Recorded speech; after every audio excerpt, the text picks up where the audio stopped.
Skin ట్రిప్కి వెళ్ళిన తర్వాత బాగా డ్యామేజ్ అయింది. అది హీల్ అవ్వడానికి చాలా టైం పట్టుకుంటుంది అనుకున్నా, బట్ చాలా త్వరగానే హీల్ అయ్యింది. చాలామంది నన్ను మీ స్కిన్ హెల్దీగా ఉంటుంది, సీక్రెట్స్ చెప్పొచ్చు కదా అని అడుగుతున్నారు. సీక్రెట్స్ అయితే నేను చెప్పలేను, కానీ కొన్ని టిప్స్ అయితే చెప్తా.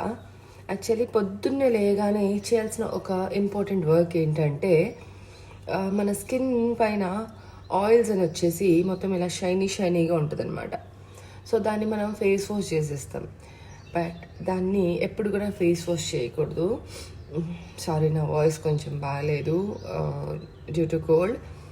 సో ఫేస్ వాష్ చేయకుండా మనం ఏం చేయాలంటే, ఈ ఆయిల్స్ని like especially we can observe it on T zone.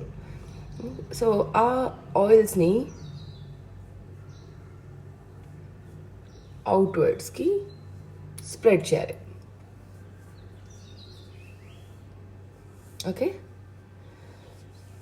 ఇది స్కిన్ని బాగా మాయిశ్చరైజ్ చేయడమే కాకుండా హెల్దీగా ఉంచడం కూడా హెల్ప్ చేస్తుంది. ఇది చాలా బాగా వర్క్ చేస్తుంది అన్నమాట.